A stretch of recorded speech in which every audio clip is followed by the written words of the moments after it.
So in this video I'm going to be telling you a little bit about the lighting and sound system that we set up for our trailer haunt. We had a few different requirements that we wanted to satisfy with this lighting and sound system.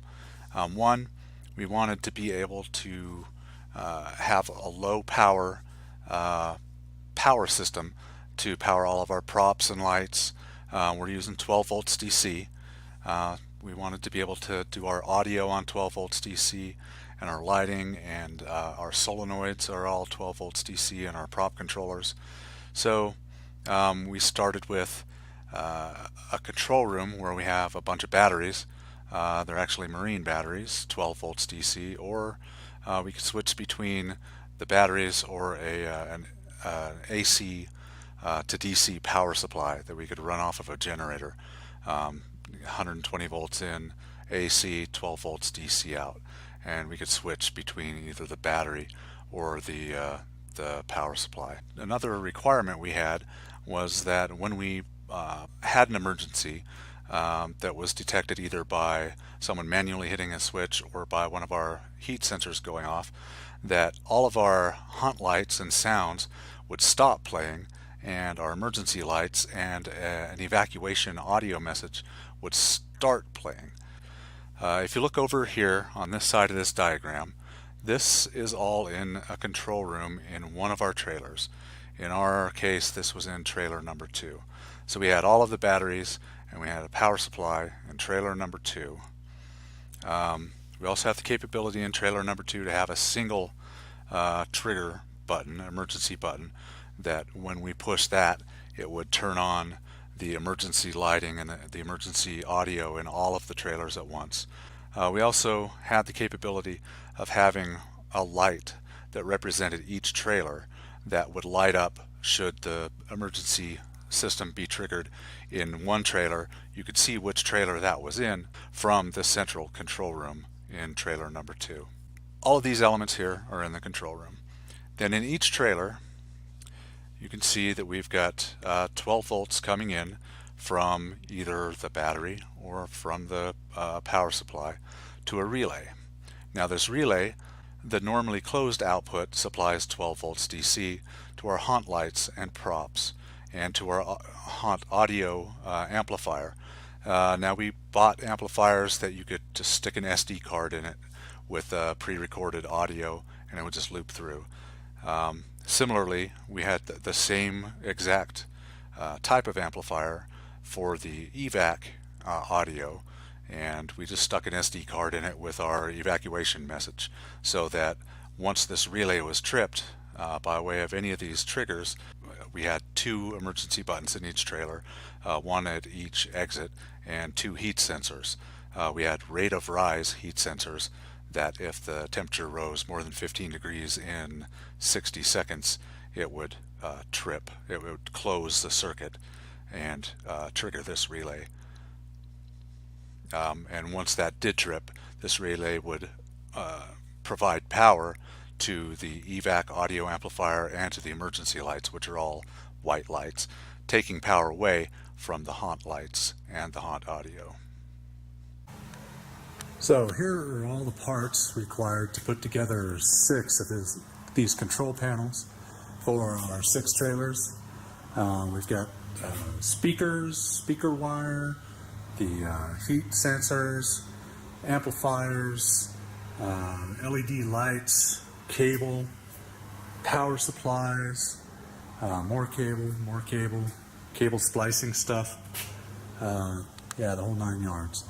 So I'm going to put together 6 of these, 1 for each trailer, and get them installed and see how they work. Technology that was literally decades ahead of its time.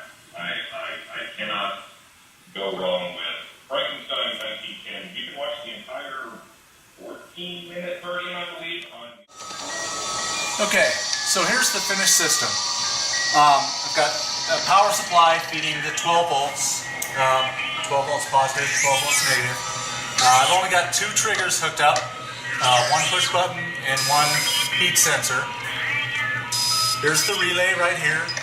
Here's my evacuation audio, my haunt audio, and the outputs to my haunt lights, which is represented by red, and to my evacuation lights, which you'll see is white later. I've only got one speaker for haunt audio, one speaker for evac audio, but that's just for demonstration purposes.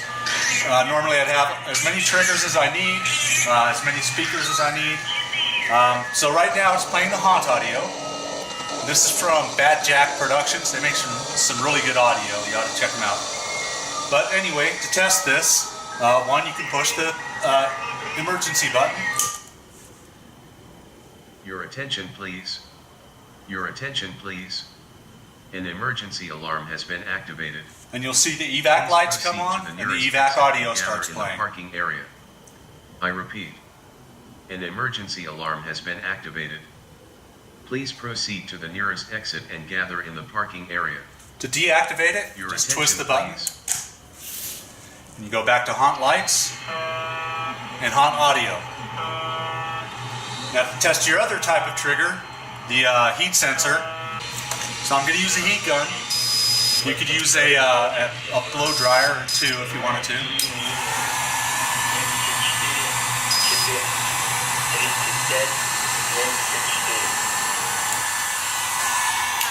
And you see that it triggered.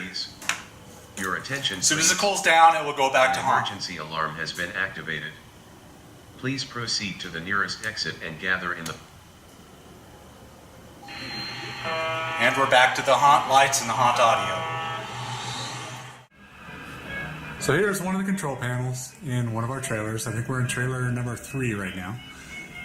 You can see up here we've got our we've got a cutout so that we can get cables in and out of the trailer. It's got a brush plate on it so it keeps the rain out. Right now this cable, this gold one I'm following down, is our 12 volts DC that goes into the control panel and into the relay and gets switched between our haunt circuitry and our evac circuitry. Again, this relay is what switches the power either up here or down here. That's evac, there's haunt. This is our trigger input. Our triggers in this trailer are 2 emergency buttons, one at each exit, and 2 smoke detectors. Whenever they close, they will close the whole circuit on the relay, and the relay will switch over to the evac audio and evac power. Now it's kind of hard to see, but from the evac power and from the haunt power, I just have one fairly heavy gauge wire running up here and down the length of the trailer. All the wires run against the roof of the trailer, and we actually tap in wherever we need to tap in. There's a tap to the haunt audio and the ground, the haunt power and the ground going to one of our haunt lights. You can see we've got a blue light going right here. Similar setup for our evac lights. We use a little bit bigger, just plain white LEDs for our evac lights. That is tapped directly in to the evac power and the ground line.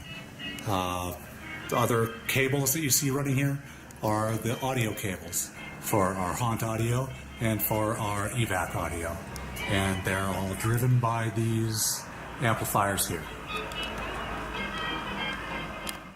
So that's about it for the emergency lighting system that we implemented in our trailer haunt this year. If you have any questions about what components I used, anything that I didn't cover that I should have covered in the video, anything I didn't explain correctly, go ahead and post them in the comments down below, or any other comments you might have.